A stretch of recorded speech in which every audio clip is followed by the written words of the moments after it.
Quem nasceu com um propósito, jamais se afasta dele. E a Ubra existe para transformar a vida de quem se relaciona com ela. Acreditamos nos princípios e valores da Confissão Luterana. Somos a herança de um movimento iniciado na Europa há 500 anos e que influenciou todo o mundo moderno. Nossa identidade se apresenta como um processo de mudança e transformação através do conhecimento. Tem a ver não somente com quem somos e de onde viemos, mas em quem podemos nos tornar e nos transformar a partir do que aprendemos. Acreditamos que todos somos capazes de sonhar e de realizar. Acreditamos que o conhecimento tem poder e que quando o conquistamos, ele nos leva além, além das fronteiras, além dos sonhos, além da realidade, muito além das nossas possibilidades. Com o conhecimento, cruzamos destinos, superamos expectativas, construímos histórias, mudamos a realidade e nos transformamos. Nossa rede de educação incentiva as pessoas a buscarem essa transformação, desde a educação infantil até a pós-graduação. Estamos presentes em 21 estados brasileiros. Mantemos cooperação permanente com entidades e organizações, apoiando as comunidades nas diferentes regiões do país nas quais atuamos. Fomentamos ideias e práticas associadas ao meio ambiente, à sustentabilidade, aos direitos humanos e ao desenvolvimento científico, tecnológico e social. Somos um espaço para crescer, desenvolver e amadurecer, diminuindo distâncias entre as pessoas e o saber.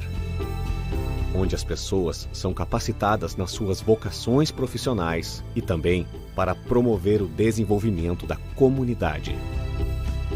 Proporcionamos um ambiente pleno de argumentação, debate acadêmico e exposição pública de ideias. Um espaço para aprender sobre o mundo, abraçar a vida, assumir responsabilidades e possibilidades.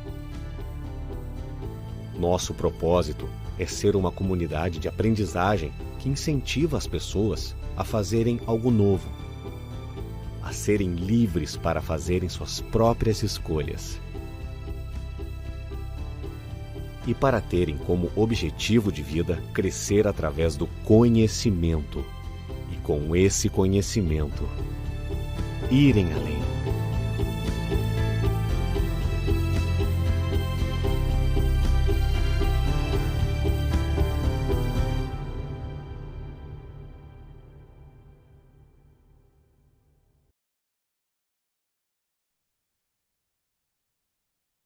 Um cordial boa noite a todos que estão nos acompanhando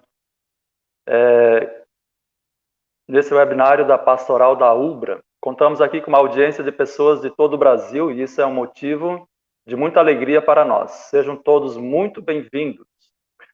Procurando contribuir com o crescimento pessoal e acadêmico de pessoas Brasil afora e buscando fazer bom uso das tecnologias que nos permitem estar conectados, mesmo estando a quilômetros de distância um dos outros, as capelanias das escolas e unidades de ensino superior da Ubra de todo o Brasil se uniram para promover uma série de webinários que nos convidam a refletir sobre a fé e a religiosidade.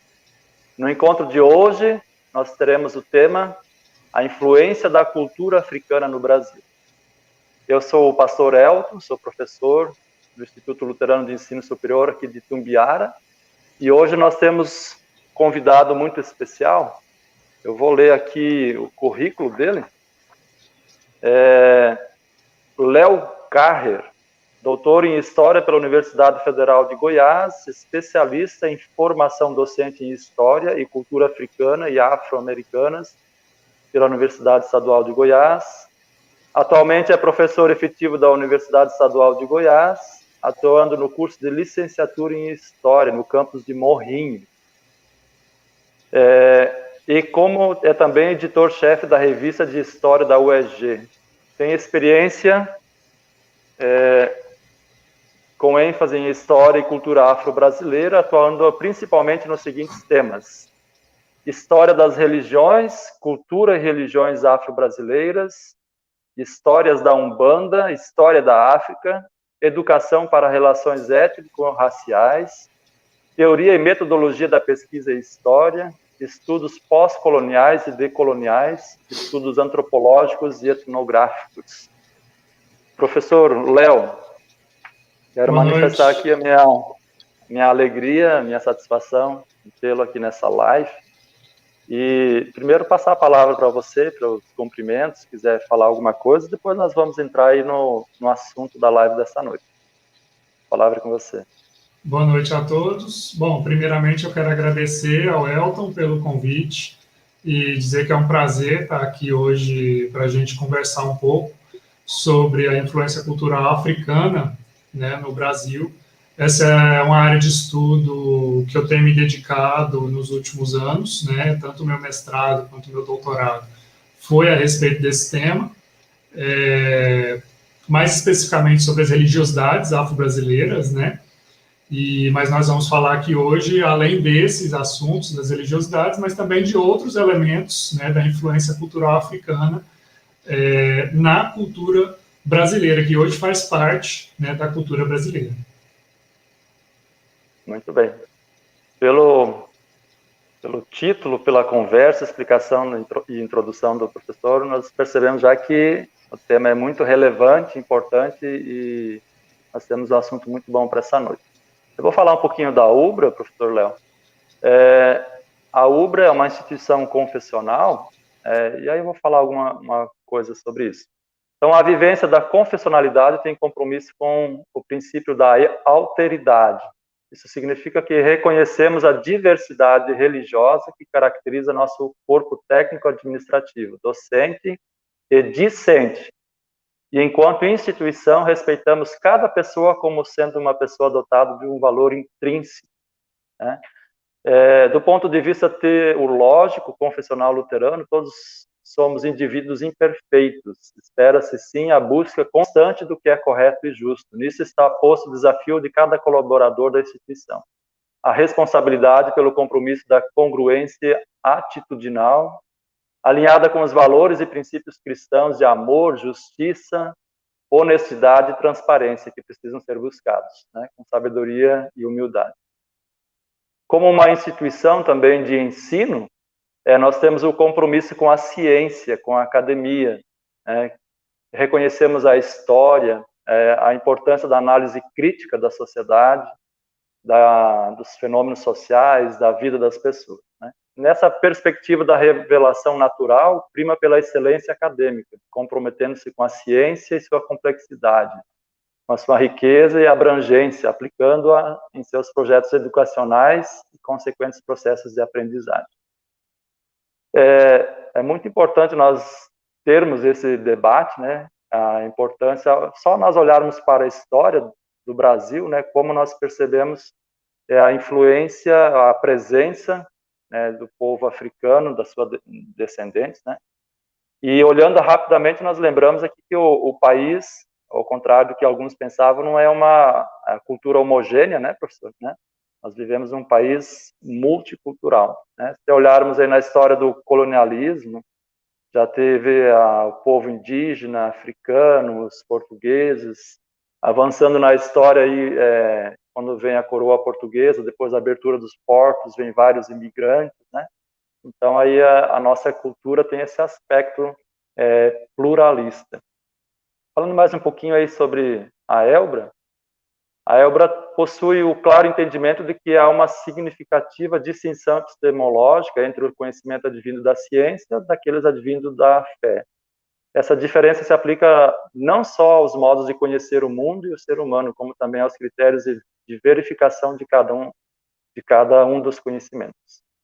E tal compreensão é imperiosa e necessária para problematizarmos esses dois conceitos numa mesma esfera de discussão dentro do campo acadêmico, né?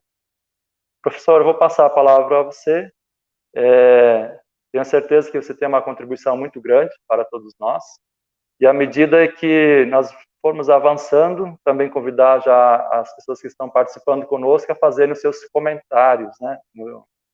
E nós vamos dar um tempo aí para olharmos aí os comentários que todos fizerem, certo? A palavra é com você. Bom, obrigado, Elton. Eu vou compartilhar aqui um slide, né, que eu fiz para que a gente possa se organizar melhor e eu possa organizar melhor as ideias, né? O título da fala ficou, então, a influência da cultura africana no Brasil, né? E esse tema ele é extremamente importante porque a cultura africana, né, a partir da chegada, né, dos africanos escravizados, né, a partir dos séculos XVI, XVII, nós já temos a presença de escravizados africanos no Brasil, e aos poucos eles começam a desenvolver, né, aqui as suas práticas culturais, né? Então, a partir do século XVII, XVIII, essas práticas culturais começam a se desenvolver, começam a aparecer, né, no Brasil, principalmente nas regiões onde haviam mais escravos, inicialmente no Salvador, na Bahia, né? Mas também em Minas Gerais nós temos uma grande quantidade, e mais no final, a partir do século XVIII e XIX, também a presença de muitos escravizados no Rio de Janeiro. Então, principalmente esses três estados, serão os estados que terão uma maior presença mais maciça, né, de influência cultural africana, né? E uma coisa que é importante a gente destacar é que a cultura negra, né, a cultura africana que se desenvolve, ela vai ser assimilada, né, à própria identidade nacional brasileira a partir do século XX, né? Então, a gente começa essa discussão principalmente a partir dessa questão da identidade nacional. A partir da década de 30 e 40, né, quando Vargas começa a propor, começa a tentar pensar, né, tentar introjetar essa ideia de identidade nacional brasileira, né, ali a partir dos símbolos nacionais, bandeira do Brasil, hino nacional e tudo mais, essa questão do patriotismo, buscava-se algo que fosse próprio, que fosse típico, né, que representasse a cultura brasileira, né? É ali que nasce, é nesse período que nasce o mito das três raças, né? Ou seja, aquela ideia de que o Brasil foi formado a partir da junção das matrizes, né, culturais europeia, branca, indígena, né, que seriam os nativos da terra, que viviam antes da chegada dos portugueses, e também do negro, né? Então, essa ideia do mito, né, das três raças, ele vai impulsionar com que os intelectuais, também os políticos da época, procurassem elementos culturais que representassem essas três raças, né?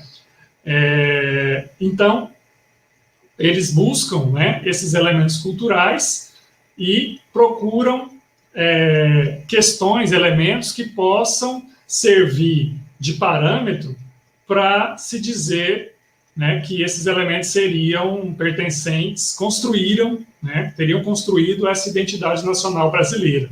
Então, a capoeira, o carnaval, o samba, as próprias religiões afro-brasileiras, elas são, por um lado,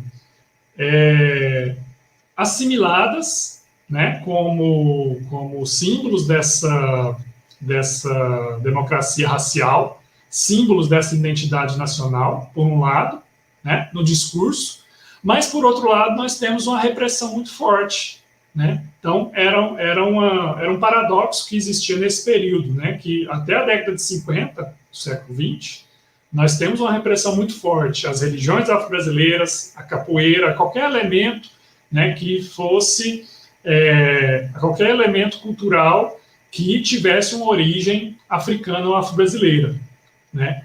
Então, o samba, a capoeira, o candomblé, aos poucos eles vão sendo incorporados como símbolos de nacionalidade, mas isso não fazia com que eles deixassem de ser também repreendidos, né, pela polícia, pelos jornais da época, né, e até mesmo em forma de lei, né, a partir da política, né. No Código, uma questão, por exemplo, que a gente pode levantar é que, apesar de nós termos uma Constituição republicana que dizia que a gente tinha liberdade de culto, né, mas no Código, quando você ia para o Código Criminal, você tinha itens lá no Código que criminalizavam, né, religiosidades afro-brasileiras, como, por exemplo, principalmente as religiões, a Umbanda, o Candomblé e até mesmo o Espiritismo entrava, né, nessa repressão. Tá? Então, mas de qualquer forma, há esse discurso, né, de construção da identidade nacional. E aí alguns elementos, algumas práticas culturais africanas que nós vamos apresentar aqui, elas teriam servido, né, de base para a formação dessa identidade nacional. Então, o primeiro elemento que a gente pode apresentar seria a parte musical e festiva, né, que vai dar origem ao carnaval, como nós conhecemos hoje. Nós tínhamos algumas práticas culturais africanas, né, que eram praticadas por escravos e negros livres, no final do século XVIII, início do XIX, que depois, né, vão dar origem ao carnaval como nós conhecemos. Uma delas, por exemplo, é o intrudo. O intrudo era uma brincadeira que era feita com água, farinha e o uso de máscaras, né?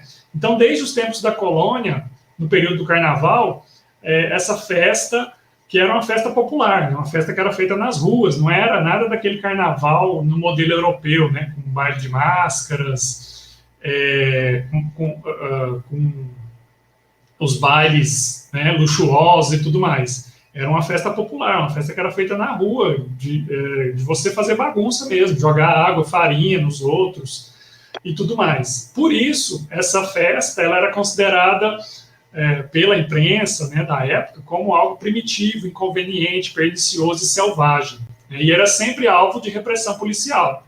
Né, então, todas essas festas eram sempre reprimidas, né, duramente reprimidas pela polícia. Né? Uma outra característica que nós tínhamos eram a imigração, né, de negros para o Rio de Janeiro, que vai dar origem ao que a gente chama de região da Pequena África, né, no Rio de Janeiro. Essa região da Pequena África, que era a região dos portos, né, como os negros, ex-escravos, né, que migravam para a cidade. Muitas vezes eles não conseguiam encontrar empregos, né, e tudo mais, eles acabavam se concentrando nos portos. Por quê? Porque as atividades da marinha, né, as atividades ali dos estivadores, né, de descarregar os barcos e tudo mais, era uma das poucas atividades onde se empregava a mão de obra negra, né, no início do século XX. Então, havia uma concentração muito grande, né, de pessoas negras, né, de ex-escravos ali naquela região. E aí, por conta disso, os jornais da época classificavam, né, o porto do Rio de Janeiro de Pequena África. Uma das figuras importantes, né, nesse período foi a tia Ciata. Né? A tia Ciata era uma doceira que trabalhava vendendo doces nas ruas e ela trabalhava vestida de baiana, né? Ou seja, com aqueles trajes típicos do candomblé, né? Que é o turbante, saia rodada, pano da costa, pulseira e os fios de contas, né? Dos seus orixás. Então, ela trabalhava vestida naquele traje que ficou, né, tradicional, como sendo considerado o traje da baiana, mas que, na verdade, é um traje típico do candomblé, da religião afro-brasileira que se desenvolve, né, principalmente na Bahia, em Salvador, mas também no Maranhão e em outras regiões. A gente vai falar mais para frente um pouco mais sobre essa religião. Bom, esses trajes da baiana, elas começam a fazer tanto sucesso que ela começa a alugar, né, esse traje para fora da comunidade. e ele começou a ser apropriado por outras sociedades carnavalescas, né? Outras sociedades, outras festas de carnaval começam a se apropriar desse traje da baiana, né, e começam a ostentá-lo, principalmente nos desfiles do Rei Momo, né, que era uma festa onde você coroava, né, o rei Momo, o rei da festa. Né, e aos poucos esse traje de baiana, né, que a tia Ciata usava para vender os seus doces, né, ele começa a se popularizar. E é exatamente esse traje, né, a partir do uso pela tia Ciata, que teria servido de inspiração posteriormente, quando se organiza o carnaval, para a ala das baianas. Né? Hoje em dia, no carnaval, nas escolas de samba, né, do Rio de Janeiro e de São Paulo, você tem, obrigatoriamente, é um item obrigatório das festas, você ter a ala das baianas. Né? Então, a origem dessa ala das baianas é exatamente com a tia Ciata, né, no início do século XX. Um outro elemento que era utilizado pelos ex-escravos, né, para dar vazão às suas festividades era o bloco do sujo. Né? O bloco do sujo era um termo pejorativo que era utilizado porque as pessoas saíam vestidas com fantasias velhas e máscaras. Né?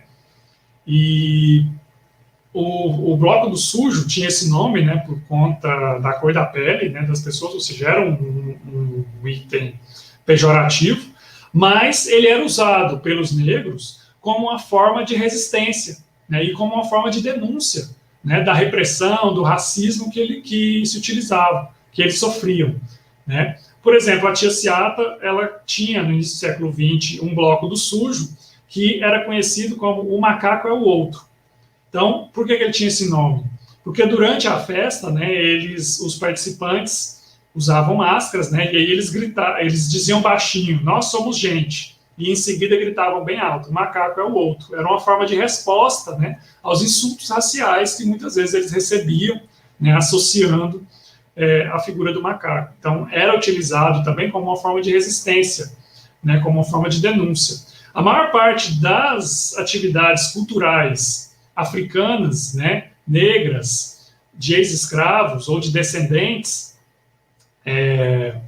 não se distanciava do caráter político. Né? Então, eles estavam sempre associados. Por exemplo, quando a gente estuda, né, a história do movimento negro, e aí você estuda, por exemplo, o teatro municipal, o Teatro do Negro, né, do Abdias do Nascimento, ele também tinha esse lado, esse caráter político, né, de militância. Né? Então, ao mesmo tempo, tinha a parte cultural, a parte do teatro, mas esse teatro ele tinha um outro objetivo por trás, que era oferecer educação, né, para as classes baixas, né, oferecer alimentos, né, oferecer ali algo que pudesse fazer com que aquelas pessoas tivessem uma ascensão social. Né, e, ao mesmo tempo, também resistir contra a repressão, contra a violência, tanto física quanto simbólica, que eles sofriam. Né.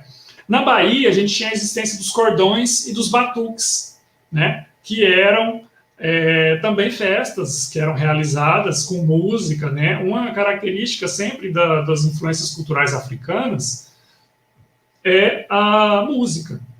Né? A música, os instrumentos musicais, os batuques, né? Eles estão sempre presentes em toda atividade cultural de origem africana. Né? Na maioria das vezes, esses instrumentos musicais, esses elementos estão presentes. Né?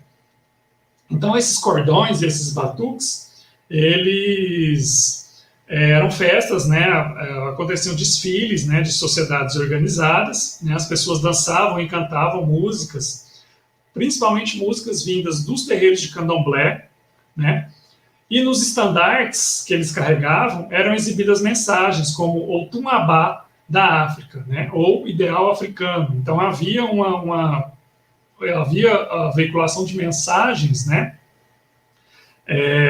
mensagens vinculadas a uma resistência, né, a um ideal africano e tudo isso. Tá? Então, esses cordões e batuques também eles vão servir, né, de base para a própria organização né, do carnaval. E a partir da década de 30, né, nós temos no Rio o surgimento das primeiras escolas de samba, né, que no início eram agremiações com fins festivos e assistenciais, mas que aos poucos vão conquistar espaço na indústria do entretenimento, celebrando temas nacionais. Então, as escolas de samba, elas surgem a partir da década de 30, no Rio de Janeiro, né, e eram agremiações pequenas, né, agremiações que procuravam ali fazer as suas festas, os seus bailes, né, a maioria delas vindas de comunidades, né, vindas organizadas em áreas periféricas, né, da cidade do Rio de Janeiro, e que começam a fazer ali essa celebração, né, de temas nacionais.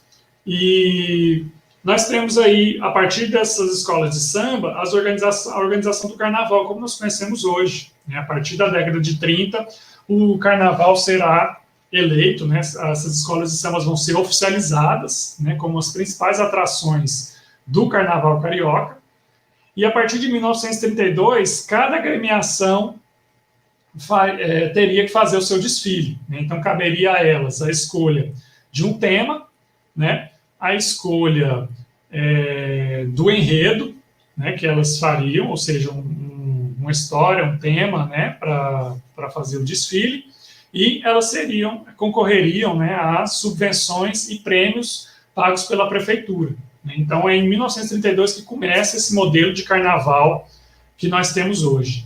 E uma questão interessante, voltando à questão da identidade nacional, é que essa festa, por que é em 1932 que o carnaval é eleito, né, essa festa nacional?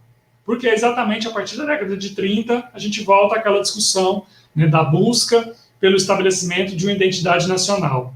Então, a busca de elementos, de culturas, né, de festas, enfim, que servissem para identificar, né, para exemplificar uma cultura nacional, uma cultura brasileira, eminentemente brasileira.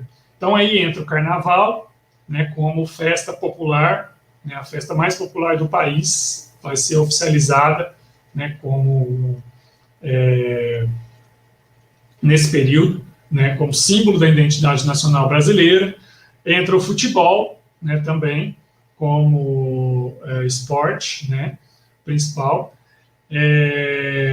O samba, né, como ritmo original, né, do Brasil. Então, esses elementos que são elementos que provêm das culturas, né, africanas que se desenvolvem no Brasil, eles passam a ser eleitos, né, como símbolos da identidade nacional brasileira.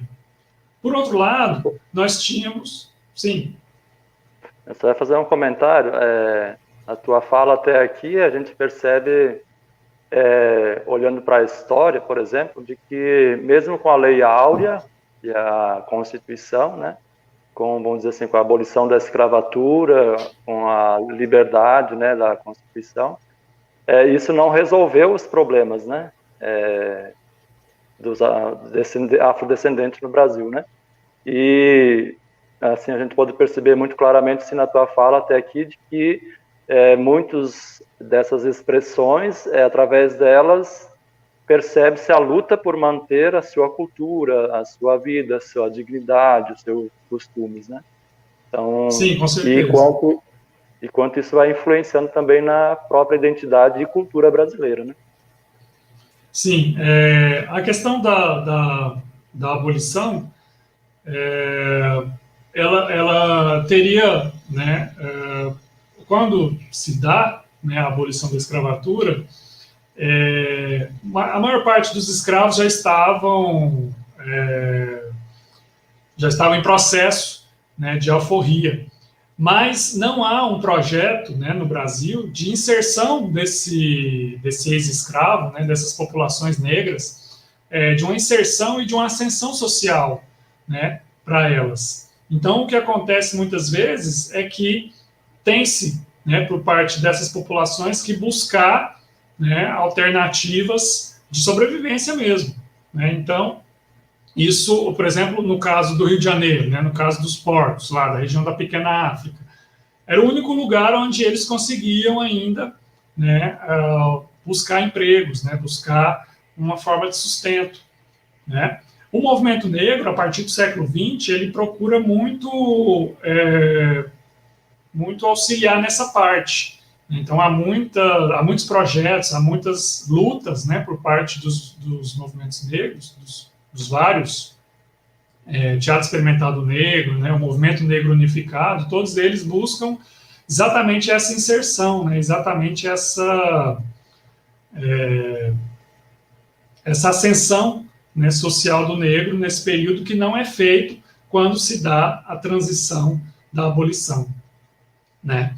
O caso das religiões afro-brasileiras é a mesma coisa, né. No século XX, nós já tínhamos religiões afro-brasileiras que estavam solidamente assentadas na sociedade brasileira. Os primeiros terreiros de candomblé, eles surgem no início do século XIX, né,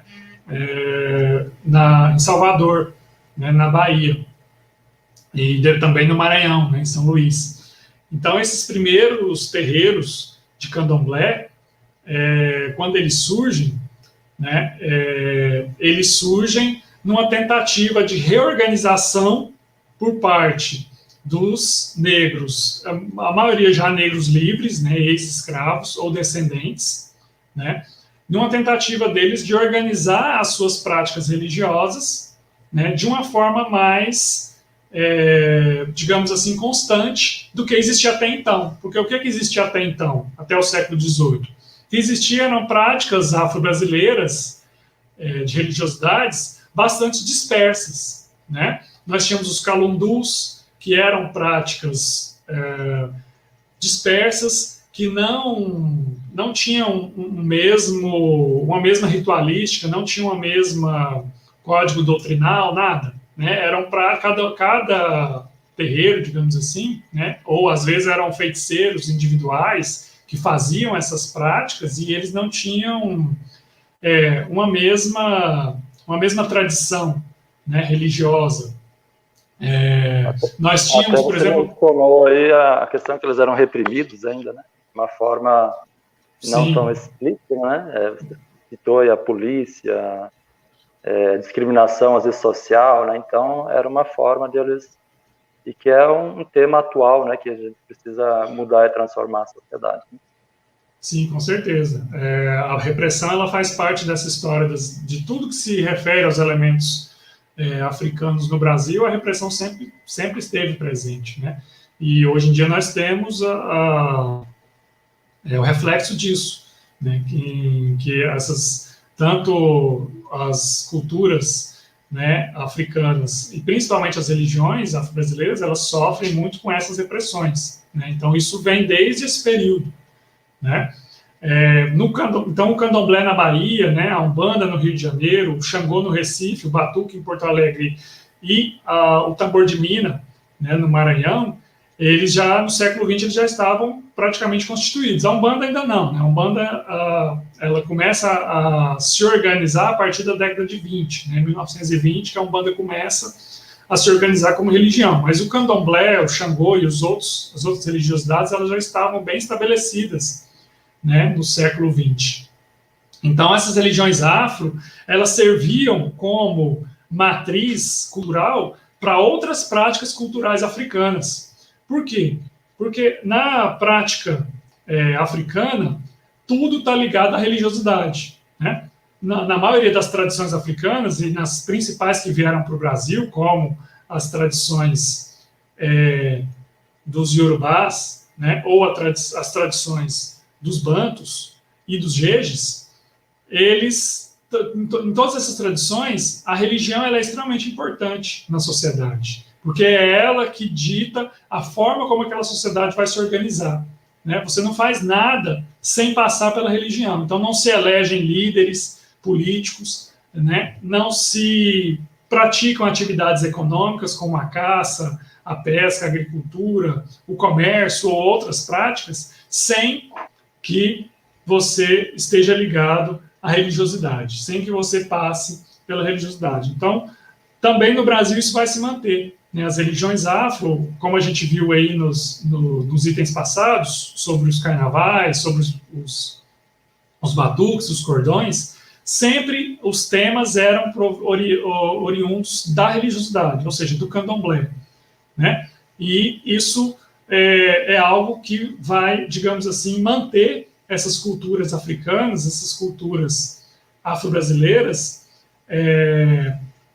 da mesma sintonia, né? Vai manter elas ligadas umas às outras, né? Então, a questão da religiosidade, a questão dos deuses africanos, eles vão estar presentes em todos os elementos culturais africanos, em praticamente todos os elementos culturais africanos. Por exemplo, quando você pensa em comida, né? As comidas típicas africanas, o acarajé, o abará, são comidas do candomblé, né? São comidas de santo, comidas que são oferecidas para os orixás, né? Quando você pensa na música,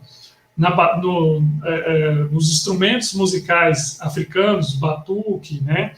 E outros instrumentos de percussão, na sua maior parte, no candomblé, na umbanda, eles são utilizados como instrumentos musicais, né? Nas festas religiosas africanas e afro-brasileiras, esses instrumentos estão presentes, a música está presente, né? Então, há uma ligação forte entre as religiões afro-brasileiras, as religiosidades afro-brasileiras e os outros elementos culturais, né? E, a partir de 1937, exatamente por conta dessa repressão que existia às religiões africanas e afro-brasileiras que se desenvolvem aqui,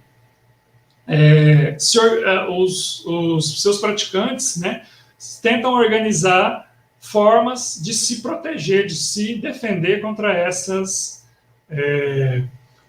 repressões, né? Então, em 1937 acontece o segundo Congresso Afro-Brasileiro, que foi organizado por Edson Carneiro, que é um pesquisador, era um antropólogo, né, que pesquisava as religiões afro-brasileiras, e a partir desse congresso acontece a criação da União das Seitas Afro-Brasileiras da Bahia, uma das primeiras federações, né, de religiões afro-brasileiras, ou seja, uma forma de se organizar, dessas religiões se organizarem para lutarem contra, né, a repressão que elas sofriam.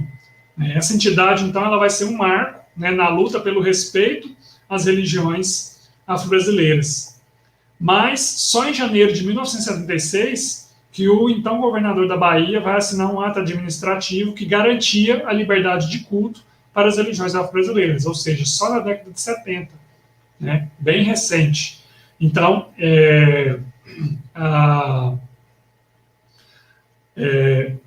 o declínio, né, da repressão às religiões afro, ela é recente. Até a década de 60, essas religiões ainda estavam sofrendo, oficialmente, que eu digo, né, de forma oficial, a partir da perseguição do Estado, a partir da perseguição da polícia, né, dos jornais e de outras religiosidades, como o catolicismo, né, que perseguiu as religiões afro-brasileiras até a década de 60, né, até o Concílio Vaticano II, já na década de 70, entre 60 e 70, que aí vem a muda de posição, né, e há uma maior abertura para essas outras religiões, para o respeito às religiões. Mas antes disso, né, a repressão ela acontecia de forma constante. E mesmo após a década, e aí quando entra em declínio a repressão, né, por parte dos católicos e por parte do Estado, né, vem, na década de 80, o surgimento de algumas religiões, de alguns segmentos evangélicos que passam a pregar uma perseguição às religiões afro-brasileiras, como, por exemplo, a Igreja Universal, né, e aí a gente pode falar abertamente, porque eles não escondem de ninguém, né, tem livros, tem programas de TV em que eles apresentam o seu discurso a respeito das religiões afro-brasileiras, né, de demonização e tudo mais. Né? Nós temos o livro do Edir Macedo, Caboclos, Deuses, Orixás, Caboclos e Guias, Deuses ou Demônios, né, em que ele fala com todas as letras que essas religiões são demoníacas. Né? Então, esse discurso da Igreja Universal e de algumas outras, não todas, né, mas alguns outros elementos, segmentos evangélicos que começam a essa perseguição. Então, isso é histórico. Né? Essa perseguição ela é histórica. Né? E as federações religiosas, elas eram justamente para se proteger, né, contra essas perseguições. E, por fim, nós temos como influência cultural africana a capoeira, né, que era uma dança, né, e uma espécie de luta praticada pelos escravos e libertos, né, na primeira metade do século XIX, e que consistia no uso de agilidade corporal e no manejo da navalha para golpear os adversários. Então, a capoeira ela era ao mesmo tempo uma dança e uma luta, né? No início ela usava navalha, né? Os capoeiras usavam navalhas, e ela era utilizada também como resistência, né? Os capoeiras, eles eram vistos como lutadores ágeis, né? E que enfrentavam a polícia, enfrentavam, né? A repressão, né? E eles eram vistos com bastante receio por parte da polícia, né? Eram realmente, em alguns lugares do Rio de Janeiro, acabou se tornando um problema para a polícia, porque eles resistiam, né? Resistiam à prisão, resistiam à repressão que eles sofriam, né? E como eles usavam navalhas, era bastante perigoso, né? Para os policiais, né?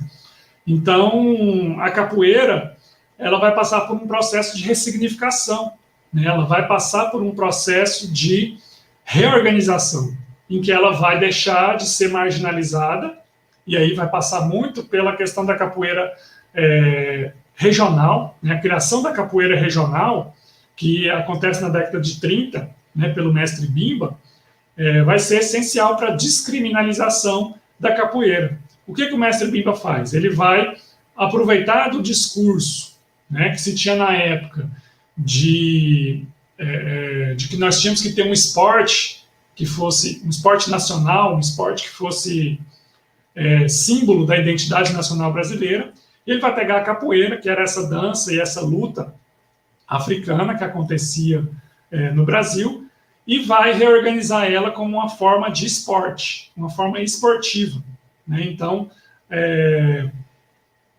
ele vai tirar aqueles elementos, né, da navalha, dessas coisas, e vai transformar ela numa espécie de luta, né, mas com a ótica esportiva, ou seja, comparado aí ao karatê, ao jiu-jitsu, né, e outras práticas de lutas, né, esportivas. Então, a capoeira regional, ela vai trazer essas mudanças, e ela vai tentar destituir a capoeira do estigma de desordem, né, de luta dos valentões, né, e ela vai tentar institucionalizar a capoeira. E isso vai dar certo, né, ele vai conseguir fazer com que a capoeira seja descriminalizada, seja desmarginalizada, né, e vai conseguir fazer com que ela tivesse um certo sucesso na época, né, sem dissociar ela de suas raízes negras, mas ele vai incorporar golpes, né, das lutas marciais que faziam sucesso na época, principalmente o boxe, né, e o jiu-jitsu.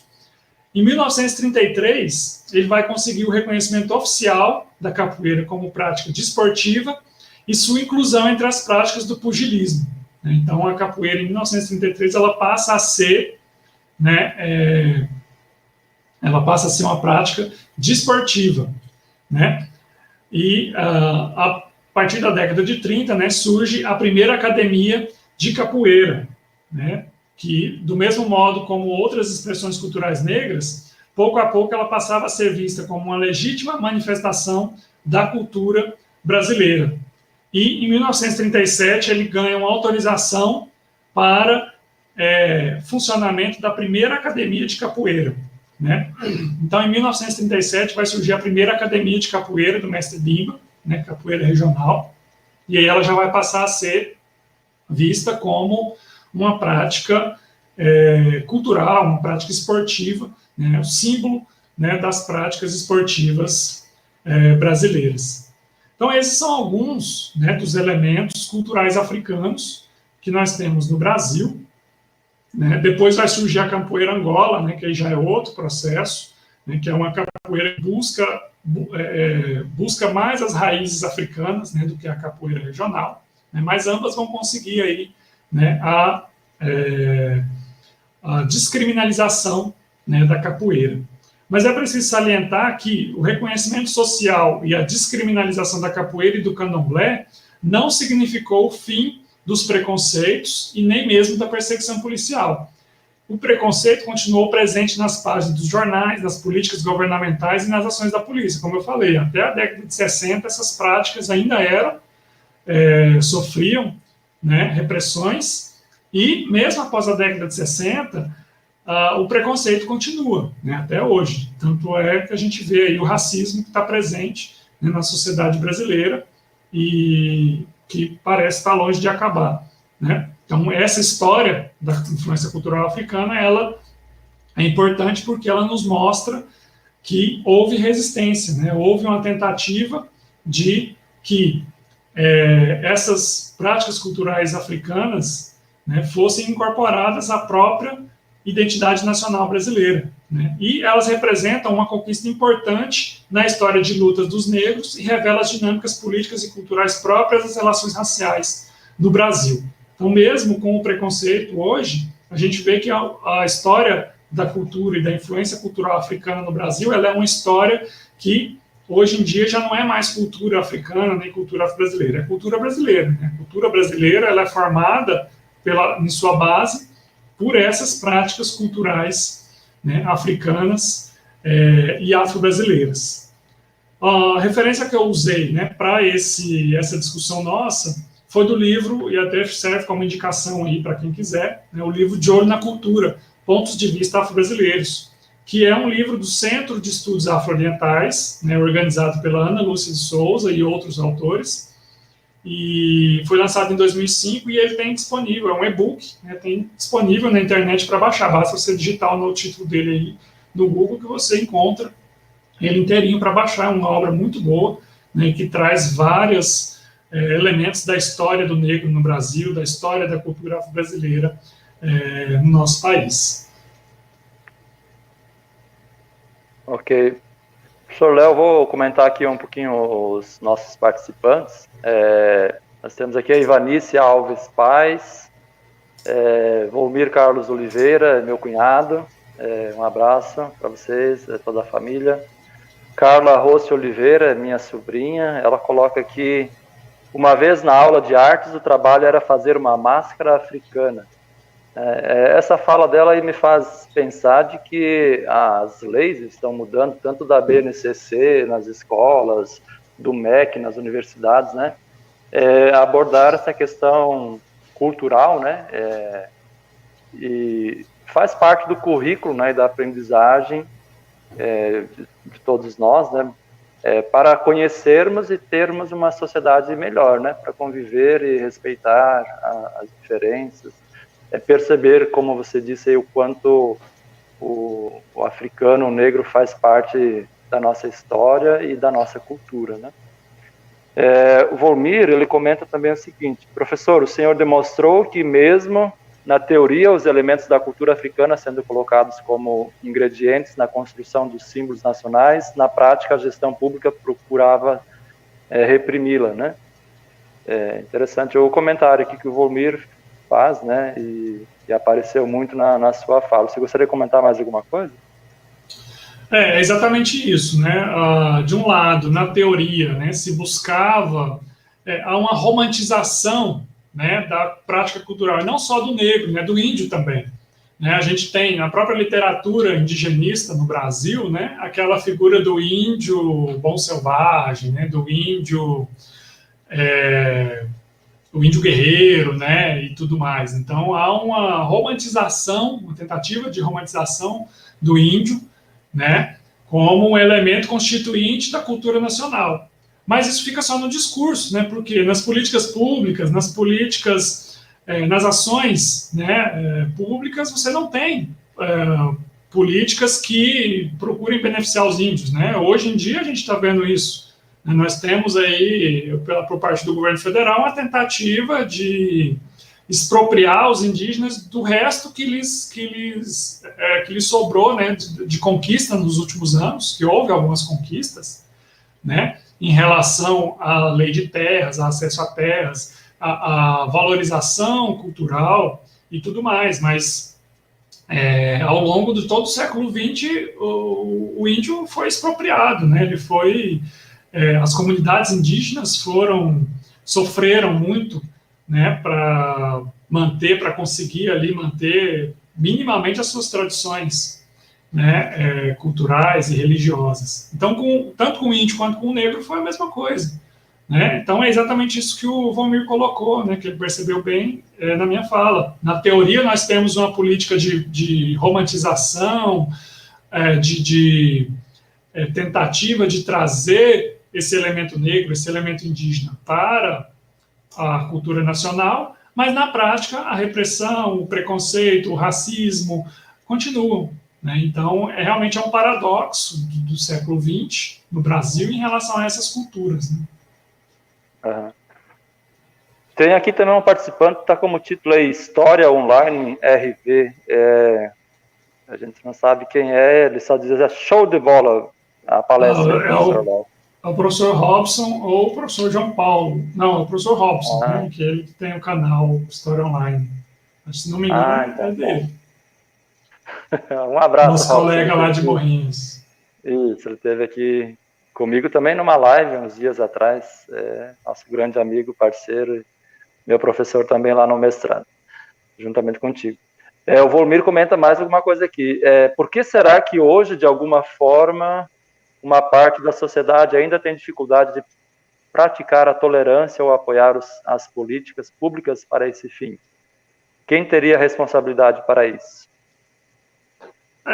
Essa é uma questão complicada, né? Essa é uma questão bastante complexa, né? Entra aí vários elementos, né? Em primeiro, um elemento discursivo, né? Que está construído historicamente. Isso tudo que eu falei, né? Ele vem de uma construção discursiva, né? Naquilo que o Foucault coloca, né? Como o discurso sendo aquelas falas que estão sempre sendo evocadas na nossa sociedade e que servem para formar práticas, né? O discurso, ele dá origem a práticas, né? Então, por exemplo, quando você tem aí o discurso de demonização das religiões afro-brasileiras, né? Esse discurso, ele leva à prática, que é a prática do preconceito, a prática da discriminação, a prática dos ataques, né, a essas religiões. Então, tem esse elemento discursivo que a gente poderia vincular também à construção de um imaginário negativo a respeito de tudo que tem origem africana, né? Tudo que tem origem africana, a gente associa logo a coisa ruim, a coisa, né, a coisa negativa, né, demoníaca, né? Na minha tese, por exemplo, eu analisei a história de um orixá chamado Exu, né? Você pode perguntar para qualquer pessoa, o que é a primeira coisa que você vê na sua cabeça quando se fala em Exu? A pessoa vai falar de demônio, vai falar de coisas ruins, de coisas negativas. Por quê? Porque é um discurso histórico construído, e aí eu pesquiso isso desde o século XVIII, como que isso foi construído, desde os primeiros viajantes europeus que passam pela África, eles começam a construir esse discurso, a associar essas religiões com o demônio, a associar essas religiões com ideias negativas. Então, há essa questão discursiva, né? E aí isso já está, digamos assim, construído no imaginário, né, da nossa sociedade.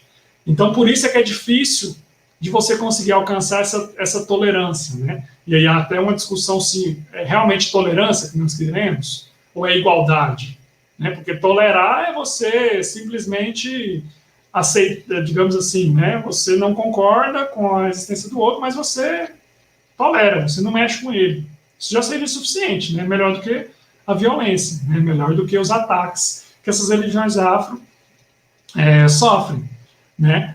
E o poder público, ele tem sim uma responsabilidade muito grande nisso, né? O poder público, ele tem condições de colocar políticas públicas, como o Valmir falou, que busquem pelo menos dirimir, né? Pelo menos minimizar essa intolerância, né? Nos últimos anos nós temos visto algumas tentativas disso, né? E aí a gente pode citar a própria Lei 10.639 de 2003, que torna obrigatório o ensino desses conteúdos, né? Cultura afro-brasileira, história do negro no Brasil, história da África, nos currículos escolares. Isso é um ganho, apesar de não ser cumprido, mas isso trouxe, não ser cumprido tão, né, de forma como nós gostaríamos, mas isso trouxe uma visibilidade maior para esses conteúdos, trouxe a existência, por exemplo, de cursos, né? Eu mesmo entrei para essas discussões por conta desses cursos. Na época, quando eu me formei, em 2005, né, houve a primeira especialização da UEG desses conteúdos, né, de história e cultura afro-brasileira. Então, eu pude conhecer mais, pude fazer um curso de especialização sobre isso por conta dessa lei, por conta desses conteúdos, né? Então, é bastante complicado. Eu acho que o poder público tem, sim, né, responsabilidade e tem condições de fazer isso. Se nós tivéssemos governantes aí realmente interessados em fazer essa discussão, nos últimos anos nós tivemos alguns avanços, né, por parte do movimento negro, política de cotas, enfim, pode-se concordar ou não, né, mas é importante para dirimir essas questões, né, e para trazer o debate também, mesmo que seja polêmico, mesmo que muita gente não concorde, mas pelo menos traz o debate, né, a respeito disso. Você não concorda, mas por quê? Vamos debater então, vamos discutir. É importante a gente estar conversando também sobre esses conteúdos, né? E esse momento está sendo muito oportuno para isso, né, professor? Aqui estamos debatendo. Com certeza. Algumas pessoas estão acompanhando a gente, tenho certeza que muitos vão assistir depois, né? Eu tenho ministro uma disciplina de cultura religiosa aqui na UBRA e a gente discorre sobre as várias religiões, né? E com certeza essa compreensão, esse olhar, né? Ele é muito importante para nós, através do conhecimento, né, ter um caminho aí também para uma sociedade, uma construção de uma sociedade melhor, né, e menos intolerante, né. Você citou aí a questão da educação, né, a gente pode até citar que também nessa relação para haver menos discriminação, a questão das leis, né, tornando crime o racismo, né, também é uma medida aí que pode favorecer, né, a questão da igualdade social.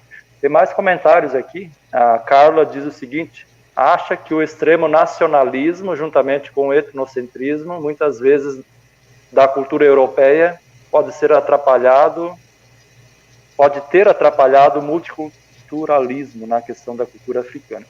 Eu até esses dias conversando com uma pessoa, aí se referindo a uma cultura, vamos dizer assim, étnica diferente da dela, ela citou outra como sem cultura, né?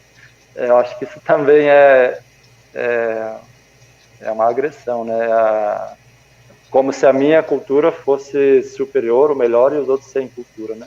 E como cultura fosse algo que, assim, alguns têm, outros não têm, né? Como se fosse possível isso, né? É uma noção bem particular de cultura, mas é a noção do senso comum, né, que as pessoas têm sobre cultura, né? Cultura como algo elitizado, como algo que denota a sua, digamos assim, né, como eles gostam de falar, a sua estirpe, né, a sua história, né, de vida, um status, isso, essa é a palavra que eu estou buscando, né, denota um status, né, então a cultura, e aí entra muito no que a Carla está falando, né, a cultura europeia vista como algo superior, né, e isso perpassa até, é complicado a gente falar, porque isso perpassa até pela construção da própria ciência, né, a ciência histórica, por exemplo, né, a gente estuda, basicamente o nosso currículo de história, ele é europeu, né, nós estudamos antiguidade, história medieval, né, durante muito tempo nós ficamos ali estudando só a Europa, né, até chegar moderna, contemporânea, no máximo você tem ali, né, história da América, do Brasil, porque não tem jeito de estar aqui, né, mas história da África, por exemplo, só recentemente foi colocado nos currículos, né, então o currículo nosso ainda é muito europeizado, né, então a própria noção de ciência, e entre outras questões, né, dessa valorização da cultura europeia, e eu acho que sim, a Carla tem razão, atrapalhou bastante, né, essa questão do multiculturalismo. E outra questão que atrapalhou também foi esse discurso da democracia racial, né? Esse discurso de tentativa de escamotear o racismo, de dizer que nós somos um país multicultural, mas assim, isso era um multiculturalismo só no discurso, né? Não era efetivo. Por quê? Porque o negro não era reconhecido, né, socialmente, né? Então esse discurso da democracia racial que é construído no Brasil, que serve para escamotear o racismo, durante a ditadura militar, por exemplo, era proibido você falar em racismo, né? Se você falasse em racismo, você era preso, né? Se você publicasse no jornal alguma denúncia de racismo, você era preso, você era censurado, né? Isso é fato, né? Então, esse discurso tentou dizer assim, nós não somos racistas, nós somos um país multicultural, nós aceitamos todas as culturas e pronto, né? Enquanto na prática isso não ocorria, né? Então, é bastante complicado por conta disso, né? Quando a gente olha para a história, a gente entende, né, todo esse processo. Nós vamos já chegando ao fim, só fazer uns comentários ainda. A Carla continua dizendo, sim, estimular a comemoração de festas da colonização africana também nas escolas e nas ruas, em vez de só comemorar a colonização europeia, pode ajudar. Ela, de certa forma, já respondeu aí, né, professor Léo? Aí nós só lembrar também o 20 de novembro, né, o Dia da Consciência Negra, e que bom que está, conforme as leis, as escolas, as instituições de ensino, tanto de base ou superior, estão levando a sério essa questão, né, incluindo no seu currículo. O professor Robson diz aqui, professor Léo, como você associaria o movimento Vidas Negras Importam a esse contexto de fragilização do Estado laico e a tolerância religiosa no contexto dos governos atuais? Essa é uma boa questão e bem atual, né, e bem complexo. É algo que ainda não está totalmente digerido, né, pela academia, porque é algo que nós estamos vivendo agora, né? Na revista de História, por exemplo, né, que eu editoro, nós temos recebido alguns artigos que tentam analisar, e eu fico bastante feliz, né, que tentam analisar esse momento, né, histórico, a partir do movimento, né, Vidas Negras Importam, Black Lives Matter, né, originalmente do inglês, que é aquele movimento, né, para quem não está lembrando, é aquele movimento que surge, né, nos Estados Unidos, né, a partir da morte de pessoas negras, né, e que recentemente voltou à tona. Ele não surgiu agora, mas ele voltou à tona agora por conta do caso do George Floyd, né, que foi morto por um policial branco, mas ele surge em outros casos de policiais brancos que tinham matado pessoas negras, né, e esse contexto que nós vivemos hoje, né, tanto nos Estados Unidos, e é interessante, porque tanto nos Estados Unidos quanto no Brasil nós vemos o mesmo contexto, que é o qual? Que é o quê? Que é o recrudescimento de uma extrema-direita, né, de um discurso de extrema-direita que busca resgatar esses valores, né, de patriotismo, de conservadorismo, e que acha que essas questões, por exemplo, de negros, isso é tudo besteira, isso é tudo bobagem, né, discutir essas questões, né, que busca aquele mesmo discurso que se tinha na ditadura, de que não existe racismo e tudo mais, né? E, como o Raul falou, né, fragilização do Estado laico, o Estado vinculado também muito a um conservadorismo religioso, né, por parte de alguns segmentos, né, religiosos. Então, todo esse contexto, tanto nos Estados Unidos como no Brasil, a partir dos seus dois governantes, né, do governo federal, que ocupam a posição de chefes de Estado, eles trazem de volta esses discursos com força total, porque eles são representantes desses discursos, né? Então, por isso é que talvez a resistência seja tão forte, né? Por isso que, por exemplo, o movimento Black Lives Matter, ele teve agora uma proporção muito maior do que tinha tido alguns anos atrás. Claro, impulsionado também pelas redes sociais e tudo mais, e talvez por esse movimento de pandemia que nós estamos vivendo, em que as pessoas, né, as que podem, estão em casa, né, estão ali mais na internet, a irrupção dessa resistência, desses movimentos de denúncia, né, contra o racismo, elas tomam uma proporção muito maior, talvez por conta de todos esses elementos. Governos autoritários nos Estados Unidos e no Brasil, né? E aí autoritário eu digo no discurso, né? Nas práticas também.